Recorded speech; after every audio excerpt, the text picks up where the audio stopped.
This video is brought to you by Skillshare. Unlock your true potential by using the internet's largest learning community designed around your life. With a great range of specific topics available, whether you want to expand your horizons in a creative endeavor such as music, fine art, animation, video editing, or improve your overall earning potential by utilizing classes in marketing and entrepreneurship, Skillshare not only allows you to explore new topics that you've always been interested in, but it can also help you improve upon the skills that you may already have. Click the link down below for more details and to get 2 free months of Skillshare Premium. We want to thank them so much for their support. Hey, what's up folks? How's it going? This is Waj. Hope you guys are all doing well. And what you're looking at is the Thrustmaster eSwap Pro controller. Now, Thrustmaster has been considered to be an industry leader in the world of gaming peripherals, specifically in the simulation world. They're very popular in the world of flight and racing simulators, and although they've made a number of gamepads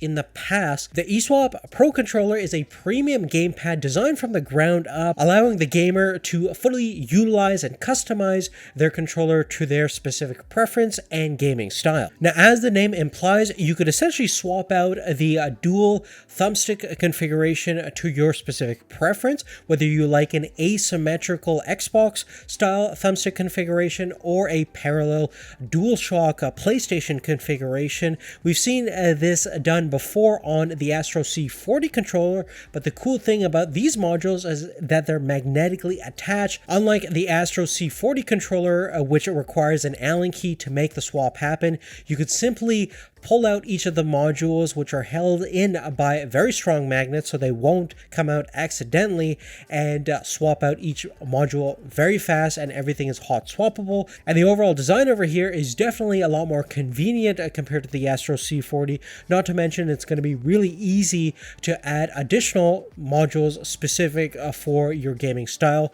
For example, they have a fighting version of this controller which has a circular D-pad, extra custom buttons that you can remap specific combos to, and it's really simple to add these to your controller without any screwdrivers or special tools since they're magnetically attached. Now, the customization factor goes quite beyond that. On the side, you can see that we have side grips that are magnetically held as well, so you can have a couple of different color options, not to mention different color options for the individual modules themselves. Now, the triggers at the back can also be swapped out if you want longer trigger designs, but you do need to unscrew those via Phillips head screwdriver, but it's not that big of a deal since you're not going to be swapping it all too often. At the back of the controller, you can see that we have 4 remappable buttons, and you can essentially assign any commands available on the PlayStation 4 to one of these individual buttons, and the best way to do so is via the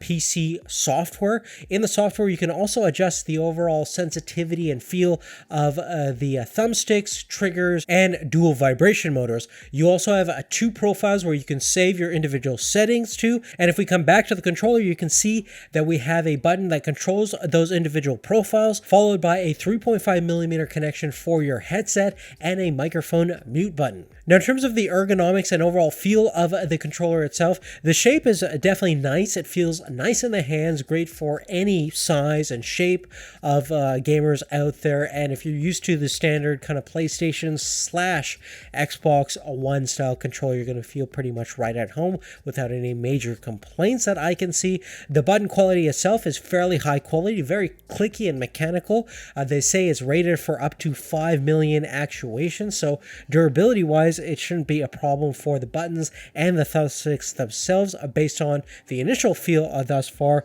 The thumbsticks have a concave cap on them, so if you want something more convex or something like that, or higher or lower thumbsticks, you don't have that adjustability yet, which is unfortunate, something we find on the Scuff and indeed the Astro controllers. Furthermore, I also like the standard D-pad that comes with it. Now, if you do want a circular D-pad, that is an optional extra if you're into fighting games and things like that, but still an available option, which is nice to see. The only real complaints that I have thus far is the fact that there are no hair triggers trigger stops that limits the range of motion. Now you can limit the range of motion and actuation distance of the triggers themselves in the software, but there are no physical stops like we see on the SCUF controller, which could be kind of handy for some people that are used to that feature. And although we do have the touchpad that you find on all PlayStation 4 controllers, it is a little bit smaller, certainly smaller than the stock DualShock 4 controller. And if you use the touchpad quite a bit, that might be an issue for you. I don't use it that much, so it's not that huge a concern for me. And lastly, the rear buttons on the side are kind of tough to reach. You can get used to it, but they're definitely not as widely accessible as something with more of a paddle style design that we see on the SCUF and Astro controllers, which are a little bit more easier to access at the back compared to these smaller circular buttons in the specific formation. Lastly, this is a wired only controller, and it comes with a nice long braided sturdy cable, but you are going to be always attached to that wire, which makes sense in the esports world where you want as limited lag as possible and you're close by your console and overall gaming setup. But for convenience factor and for the living room gamer, that could be kind of a bummer if they don't like wires, and wireless is becoming really popular and certainly very good in terms of overall latency and an option that SCUF and Astro both have. So would be nice to see that in the future. Now, in terms of how this controller specifically compares against the Astro C40, I would say the overall feel of it, I actually prefer the Astro C40. Is a little too round shape for me, but it's something that you can typically get used to after a while. But this is certainly more in lines of a standard DualShock 4 or Xbox style controller. You're not going to have too many problems in terms of the overall shape and feel of the controller, and the button quality and overall thumbstick quality is excellent and has that same flexibility and versatility factor of swapping out the individual thumbsticks and D-pad to your specific preference. And probably its biggest selling factor is the fact that you can swap out those modules quickly without any tools via the magnetic connection. Other than that, that's really it. I'd definitely love to hear your thoughts on the Thrustmaster eSwap Pro controller. Big thank you for Thrustmaster for helping us make this content possible, as well as Skillshare for sponsoring this video.